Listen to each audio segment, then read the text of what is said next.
இ. அடுத்தது உ. அடுத்தது ஊ. 3 போட்டு இப்படி சுழிக்கணும். பாருங்க, தமிழ்ல இது ஆ, இது ஆ, இது ஈ, இது ஈ, உ, ஊ. இது வரைக்கும் தமிழ் ப்ரொனன்சியேஷனும் ஹிந்தி ப்ரொனன்சியேஷனும் உச்சரிப்பும் ஒன்று தான். இதுக்கப்புறம் தான் மாறும். எப்படி?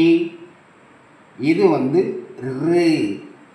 இது எப்படி போறேன்னு பார்த்துக்கோங்க. இந்த கோடு இங்கேயும் ஒட்டக்கூடாது, இங்கேயும் ஒட்டக்கூடாது. இது எப்படி சார் ப்ரொனவுன்ஸ் பண்ணணும் அப்படின்னா,